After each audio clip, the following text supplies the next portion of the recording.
Assalamualaikum warahmatullahi wabarakatuh. Selamat datang di channel Mata Netizen. Oke teman-teman semua, pada video kali ini saya akan mengajak teman-teman semua untuk melihat seperti apa sih proses pembuatan velg mobil. Karena velg ini komponen yang sangat utama pada kendaraan yang namanya mobil. Nah, sebenarnya ini di video ini saya ingin ngajak Anda semua pertama mengetahui seperti apa sih pembuatan velg mobil. Yang kedua, apakah pembuatan velg mobil ini sesuatu yang sangat susah ya. Kemudian yang ketiga, ini sebenarnya saya sedang melihat ini teman-teman. Ini jadi Indonesia ini sampai saat ini kan belum bisa mencipta sebuah kendaraan yang namanya mobil. Nah, yang pertama kita sudah sampaikan bahwa rakyat Indonesia lewat ITS ya, itu sudah menciptakan sebuah kendaraan yang sangat keren ya, sehingga kendaraan itu sebenarnya sudah bisa dibuat oleh Indonesia. Tapi ada kendala, masih dua lagi, yaitu dari pemerintah dan sektor industri. Oke, kita tidak akan terlalu berlarut-larut menyesalkan kenapa pemerintah kok nggak bisa menciptakan kendaraan sendiri di Indonesia. Tapi kita akan coba cari informasi, kumpulkan data, apa sih kendalanya. Yang jelas dari segi teknologi sudah bisa, sudah nggak ada masalah. Nah, sekarang kita akan centangin ini ya. Sekarang velgnya, karena ban kemarin sudah ya, Indonesia punya pabrik ban, kemudian sumber daya karet sangat melimpah ya. Pabrik ban memang belum sepenuhnya punya Indonesia, nggak masalah. Tapi kalau ingin bikin mobil, ban itu nggak ada kendala ya. Kemudian nanti sasis, gardan dan sebagainya kita akan bahas ada nggak di Indonesia. Nah, sekarang kita akan bahas velg pertama. Nanti kita akan tahu seperti itu membuat velgnya. Kalau seperti itu, masa sih Indonesia nggak bisa bikin velg saja? Oke, kita lihat seperti ini. Teknik casting. Teknik pertama yang biasa digunakan seperti halnya saat kamu pernah melihat proses pembuatan kue yang menggunakan cetakan. Jadi nih auto lovers, seluruh material velg yang biasa menggunakan bahan besi, baja atau aluminium dilelehkan dalam wadah berukuran besar atau raksasa. Selain itu, cairan yang sangat panas ini kemudian dimasukkan ke dalam cetakan yang telah disediakan. Jika hasil cetakan sudah selesai dan dikeluarkan, velg akan dimasukkan ke dalam air biasa untuk mendinginkan suhu panasnya, sebelum kemudian dipanaskan kembali dalam temperatur hingga 500 derajat Celcius yang berguna untuk lebih memperkuat molekul material.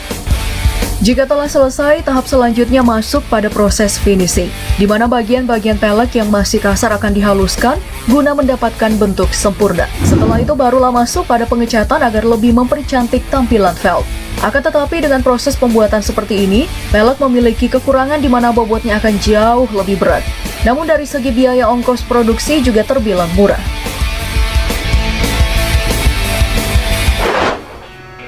Teknik flow forming.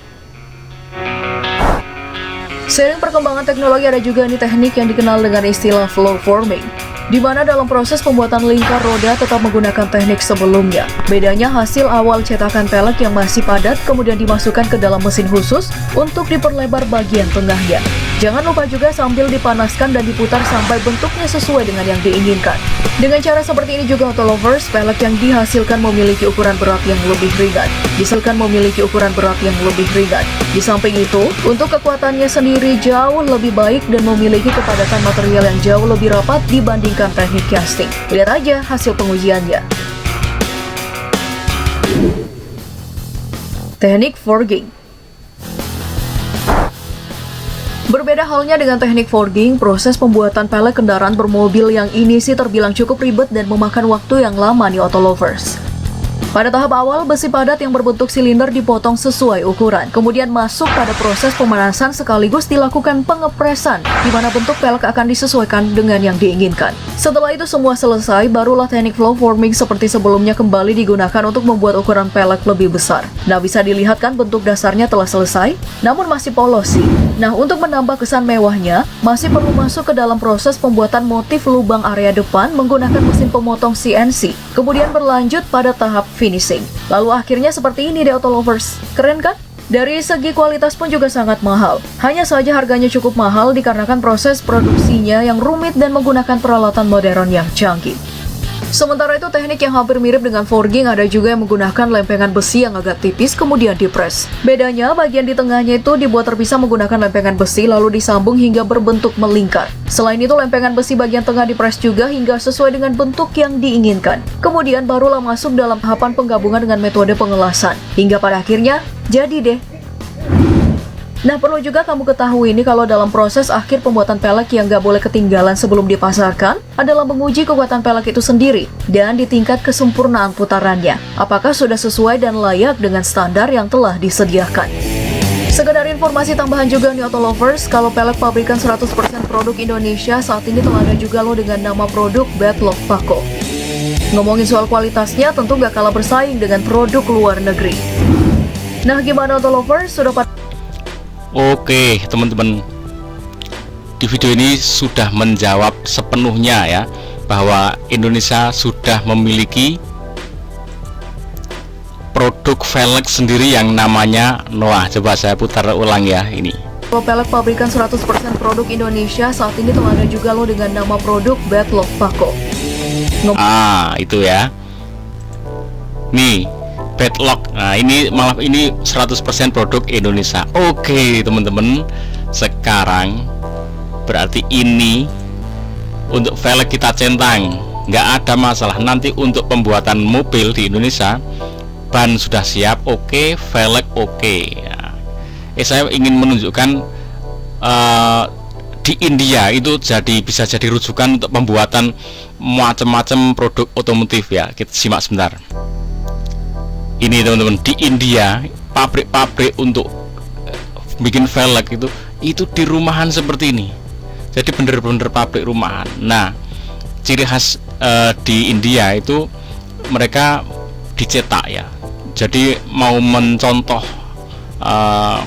produk seperti apa, lalu dibuatlah cetakannya. Ada pembuatan crankshaft yang sangat rumit itu. Dengan dibuat cetakan ya sudah, mereka bisa membuat seperti apa yang ingin dibuat.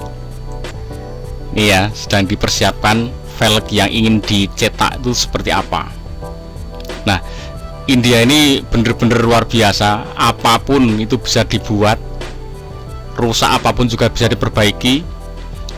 Jadi mau blok mesin, mau crankshaft, mau apapun itu mereka bisa memplagiat ya, bisa memproduksi ulang dengan cara seperti ini teman-teman. Jadi kalau India pabrik yang rumahan seperti ini aja bisa membuat, itu kan enggak untuk Indonesia, yang Indonesia ini jelas keren lah, bahkan kalau Indonesia kan lebih keren dari India. Maka sebenarnya tidak ada alasan kalau Indonesia ini tidak bisa membuat yang namanya velg. Apalagi tadi sudah dijawab ya, sudah punya produk yang 100% Indonesia. Jadi untuk pembuatan velg ada masalah ya di Indonesia. Ban, velg udah oke. Bahkan cara-cara yang manual seperti ini aja bisa dilakukan. Ya, cara yang seperti ini aja bisa. Sehingga kalau ya mungkin ini jadi yang tadi seperti cara yang pertama kan lebih berat hasilnya ya, dan cara yang paling murah ini kayak bikin batako press tuh. Jadi membuat cetakan luar dalamnya.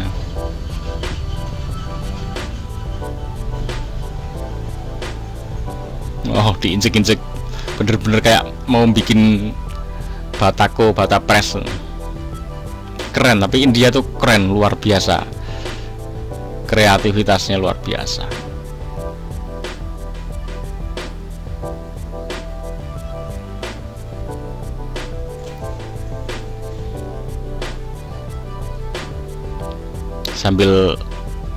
Sambil piknik ya, kita melihat-lihat, menambah wawasan. Jadi di channel ini kita bisa ya rekreasi, refreshing ya, melihat proses-proses pembuatan, kemudian menambah wawasan kita, dan kita sedang melihat, mencari, mengumpulkan data Karena sampai saat ini Indonesia kan belum pernah bisa membuat produk otomotif ya, belum pernah bisa membuat mobil. Nah, kendalanya itu di pemerintahan dan sektor industrinya. Oke, pemerintahnya nggak usah dibahas karena itu orang ya, masalah orang, masalah sumber daya manusianya. Mungkin memang orangnya otaknya nggak mampu untuk mikir sampai sini, sampai untuk pembuatan produksi mobil tuh SDM-nya memang sangat kurang. Orang-orang yang di depan sana yang harus memajukan otomotif Indonesia tuh SDM-nya kurang, nggak mampu berpikir sampai sana. Nah, maka kita cari yang lain ini, data-data seperti ini loh buatnya, mosok seperti ini nggak mampu gitu kan? Dan seharusnya mampu.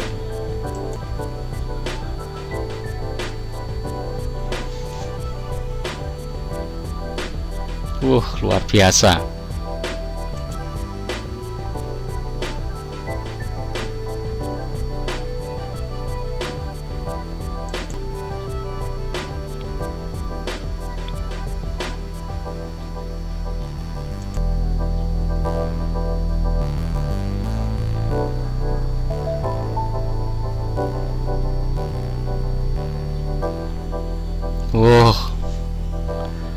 Luar biasa.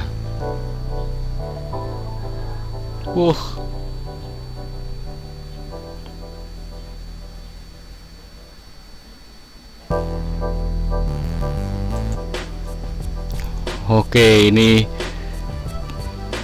timahnya direbus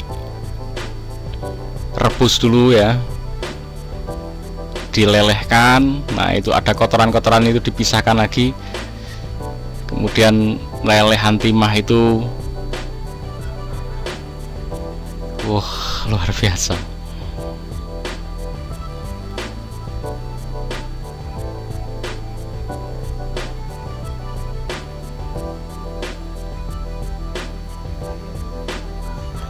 Bener-bener manual ini, luar biasa manualnya ini. Tapi mereka berani dan bisa dengan cara seperti ini aja.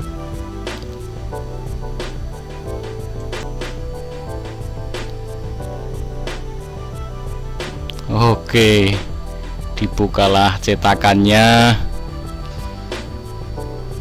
Dan ini cetakan sekali bikin habis ya. Nah, jadi karena ini rumahan ya, jadi bikin satu cetakan selesai, hancurkan, nanti bikin lagi cetakannya lagi. Jadi kalau skala pabrik kan dibuat cetakannya, kemudian satu cetakan itu nanti untuk ngepres lagi atau untuk nyetak lagi. Ini yang manual kayak gini aja mereka lakukan gitu loh, dan bisa gitu. India luar biasa. Dan mereka punya produk otomotif ya, ada Bajaj ya, ada kendaraan transportasi di India itu yang pakai produk mereka banyak. Dan jadi teman-teman, sudah jadi, tinggal menghaluskan ya, dan seperti ini luar biasa.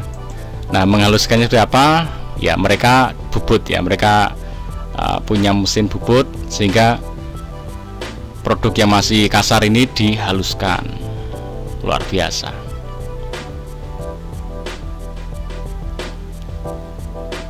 Keren. Yang tadi yang pertama kita lihat itu model produksi pabrik ya. Nah, ini handmade nih kayak gini. Oke teman-teman, sampai sini, dan ini setelah dibubut dirapikan ya sudah jadi. Mereka untuk membuatnya mengulangi langkah-langkah proses seperti awal lagi. Oke, dan ternyata kita sudah sampai ban dan velg. Oke ya, selanjutnya kita akan bahas tentang seperti apa sih pembuatan sasis di Indonesia, sudah ada apa belum, terus bisa nggak kita bikin sasis sendiri. Oke, gitu terus mata netizen. Jangan lupa bahagia. Assalamualaikum warahmatullahi wabarakatuh.